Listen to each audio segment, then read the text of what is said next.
So welcome to this podcast. In this podcast, I'm going to be talking about Scorpio, but a very particular aspect of Scorpio. I have a lot of podcasts on Scorpio, but in this podcast, I want to emphasize inner dynamic, the thing that actually sculpts the landscape of behavior.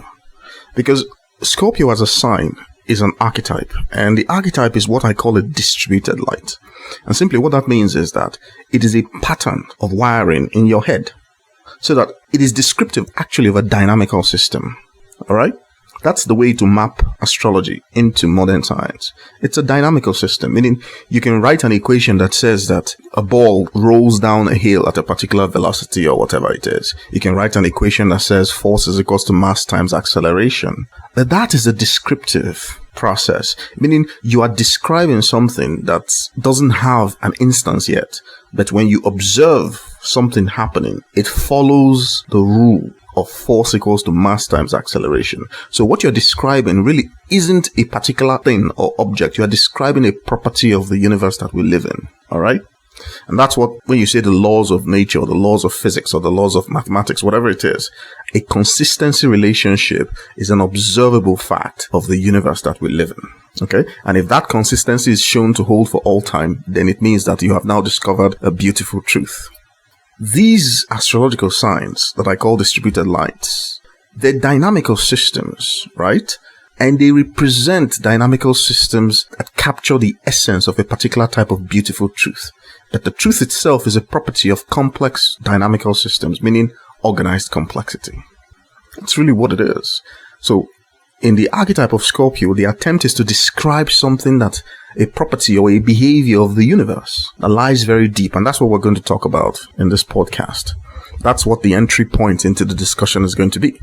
So, the archetype of Scorpio, the distributed light of it, it is the perception of something. And the thing that is being perceived is an aspect of the self that the individual is struggling to reconcile into unity. All right? And so the attempt is automatic, instinctual. It's a feature of the ongoing experience at every moment of the experiencer. It is trying to map an isomorphism to the nature of something that it can perceive. But because it doesn't understand what that is, this perception remains clouded. It cannot really decide for itself with any type of conviction what the thing that it is perceiving really is. And that amorphous form of condition is what is now described as Scorpio. Now, the reason why it is described with the properties that you have with Scorpio in the astrological literature is because the thing that is being perceived is a foundational structure of the nature of existence. And right at that foundational structure, you must have heard me talk about this several times, is that it is sexual. When you bring in all the laws of reality, all the laws of the universe, all the laws of everything, all the consistency relationships, and you unite them into one, it is in some sense analogically similar to the behavior of a male making love to a female, having sex with a female. Now, I'm not going to go into the details of this, but it's all over my podcasts. That's what sits at the bottom of the funnel of these laws once you bring them all together. And the reason why it does that is because the structure itself is the highest possible beautiful truth that you can imagine. And that is what Scorpio is constantly trying to perceive, because it's the truth of themselves. Now, because of the reality that we live in, the way this modern reality, the way that it has been structured, there is a conflict. Because right from when you're very young, when you're born into this reality, you immediately feel like there's something that you're not supposed to discuss, or something you're not supposed to talk about, something you're not supposed to. There's always that type of thing in every layer of the society. And so what happens is that the Scorpio individual, it begins to build a storage center for everything that it cannot understand. And the way that that storage center is described astrologically is that you begin to suppress whatever inclination that is, whatever they're trying to deduce, whatever, they begin to suppress it. And that suppression, the nature of it, the power of it, that is what is indicated by where Pluto is. Pluto now becomes a functional light, indicative of the nature of this suppression. Think of it this way. It's like you look at something. Normally, you would just dismiss it offhand if you don't know what it is. And if you have no idea, if you cannot sense something in any way, then the thing is invisible to you. That's the nature of, for instance, dark matter. Dark matter can only be sensed gravitationally. And so nobody really knows what it is except you belong to the 5 principles of organized complexity framework. Then you know precisely what dark matter is, and you know it in a very precise mathematical way. Okay. But outside of that, the mainstream doesn't know what it is because it cannot interface with it. So it cannot even imagine what it is. Okay. Because your imagination really comes from the things that you can experience or the things that you have experienced. There are permutations of those things. So anything that has never ever been in your experience is invisible to you. All right. But that's not what is happening here in the case of Scorpio. Scorpio looks at whatever it is looking at. It is looking at the foundational structure, the roots of the nature of existence, but it doesn't know what it is. But that ignorance is not enough to make it turn away. It recognizes something, and that is the dilemma. It recognizes just enough to keep it hooked on this perception, but it doesn't recognize enough to resolve the structure. And so it appears as a deep longing, an obsessive longing, because they cannot break away. And so the perception, the day-to-day, moment-to-moment perception of the Scorpio personality is devoting a significant aspect of their mind and consciousness towards resolving this thing that they can't even talk about because they don't even know what it is. They cannot describe it because they don't know what it is. And the modern society tells them that everything connected to that thing, which they would have been able to use to make some progress, is taboo. They don't talk about it. Banish it. And so the person faces a dilemma, a conflict, significant one. And so every Scorpio personality that you see as in significant placements in Scorpio, it is either they have resolved the conflict, which you would notice because there's a significant transformation in the personality, or they are battling with that conflict, and the battle is literally to the death. Because the individual is struggling with something they cannot even define, and yet they cannot break away from it. And so that typifies the Scorpio behavior, where they are drawn towards something obsessively, and at the same time repulsed by it. Okay? And this posture is what is signified by the tail of the scorpion, because it's a posture. They are processing that aspect of themselves and that aspect of reality, but that processing is hidden from view. And this demands a tremendous amount of resources from the body. And this is where the famous Scorpio poise comes from. It's a posture that literally is a suppression of the aspect of the self that is doing that computation. Because the computation, because it's not resolved, it appears like a load or a burden. And so the Scorpio personality is under constant, significant cognitive, intellectual, and especially emotional pressure. Why? Because you can imagine that there's a significant aspect of themselves that remains unresolved and uncomputable, and yet they must compute it. So it is hidden from view. And so the Scorpio personality initially presents a facade, a face which they have sculpted for you to see. But the real face and the real struggle and the real load and the real processing is hidden from view. Now, the Scorpio personality carries this burden as an emotional intensity, just beyond the surface expression. And for people who have been at this for a while, you really need to poke them really hard to be able to see that other side, because it's like a well, or it's like a dam it's like holding back mighty rivers and mighty waters. And so the Scorpio personality is drawn to sex. Why? Because the nature of sex is the nature of mystery. Why? Because the thing that they're holding back and trying to process is also sexual. Why? Because the roots of existence are sexual. And so there's a longing for unification. And this longing for unification, it plays out as the longing for true love. A longing for the loved one, whatever it is, whoever it is. And as a result of that, the natural living story of the Scorpio personality is mostly one of thwarted desires. Desires that cannot find manifestation in reality. And yet the individual is compelled to keep trying. By the time most Scorpios are old enough, they just lock themselves up because they try the love thing once or twice and it's always a life lesson. So they just lock up in some sense until they finish this processing, because the task is to finish the processing. Because without finishing the processing, then you don't know who you are. You don't know what you are. So on what basis are you making any decision? And so here in the 5 principles of organized complexity, our approach to this is to illuminate what this processing is, and most especially to help you to understand why. And we have an entire program called the Prometheus program, where this is basically the essence of it. But In order to process it correctly, we do it within the context of the retraction force, which is what I call, or what astrology calls, the Saturnian impulse. But it's a physics on its own. It's a retractive process that tends to shrink things down to their bare essentials. That is, to collapse the chaos so that the real certain structure can emerge. Right? Because the retraction force also comes at the same time with what I call a blackness force. Because the retraction must collapse into order, and blackness is the nature of that order. And this is taking place in everybody's life, in everything you do.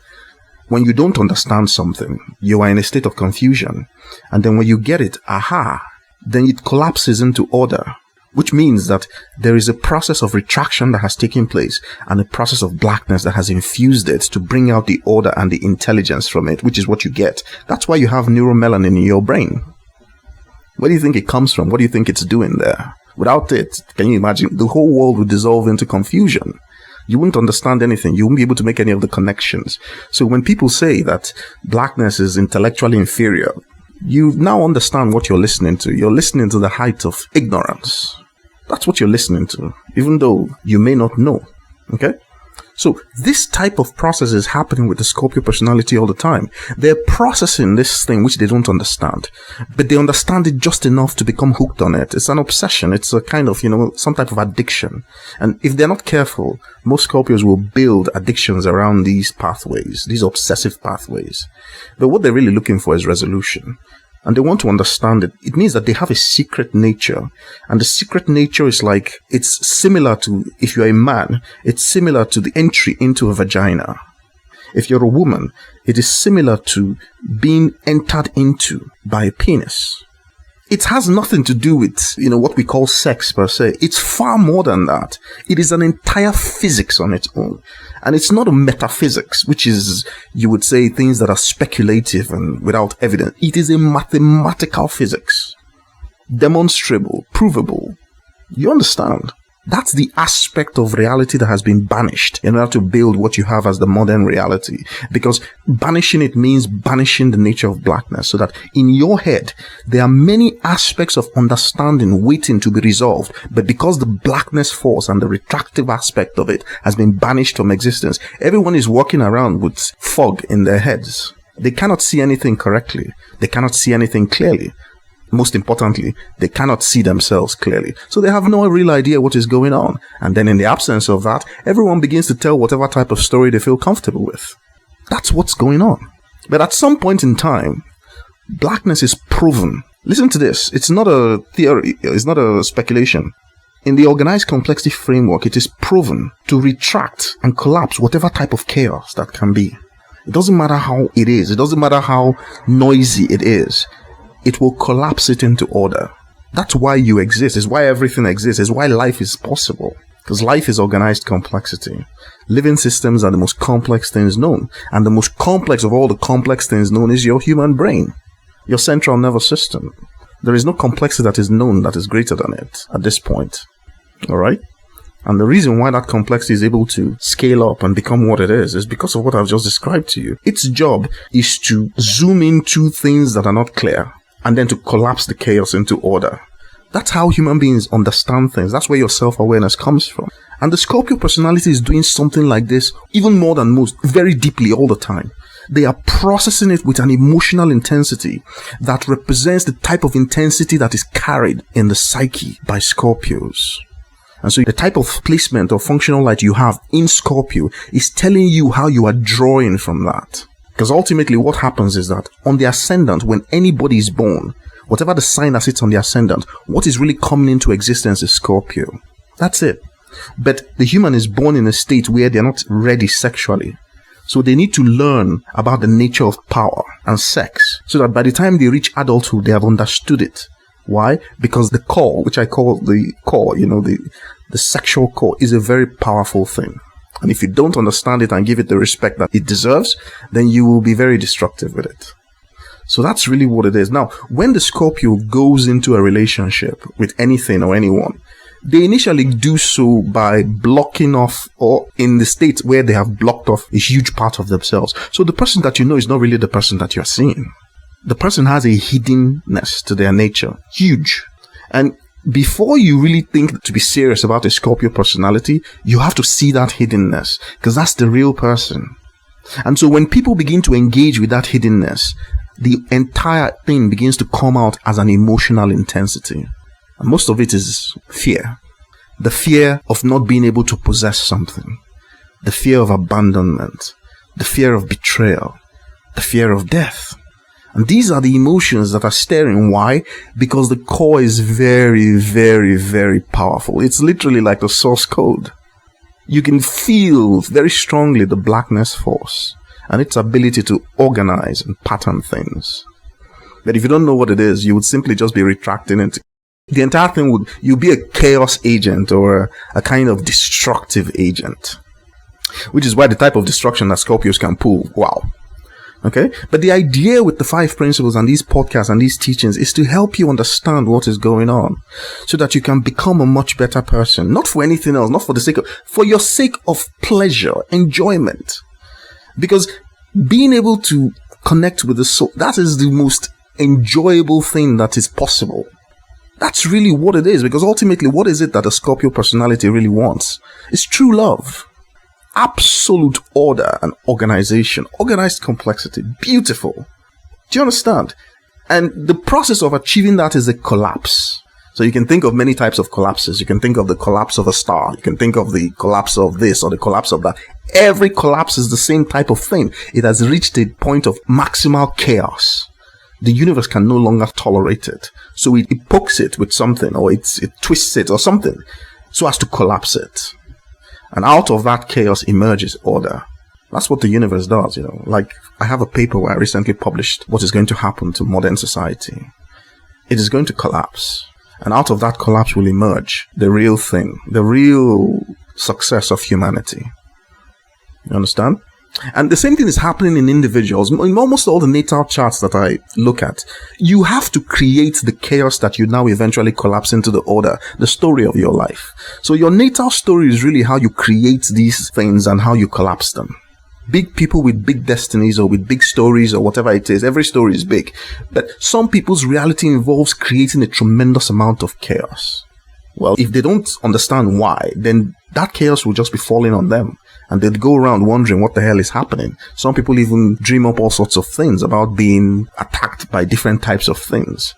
What they forget is that you are the generator of your psychic experience. That's really what it is. You just don't know it. Okay? So the teachings are there to help you to collapse that chaos, so that you can fall back into the order that it's meant to create, not create more chaos. Dissonance is something that must be counteracted in the universe, because the universe is built on an absolute order, an absolute balance, non-negotiable. In fact, when dissonance is being created, simultaneously the order is being created, but you may not know it. Some people resolve this, they look at this and they call it karma, and they feel that karma is some type of speculation. It is not. It is a mathematical physics. Just like you have a theory for gravity, you have a theory for electromagnetism, you have a theory for all these theories. They are all features of one thing. And the way that thing behaves, right? There's an aspect of it that you can assume or you can map to the nature of karma. But it's not really karma. It doesn't work the way that people think that it works. It's far more sophisticated, far more intelligent, but it is certain.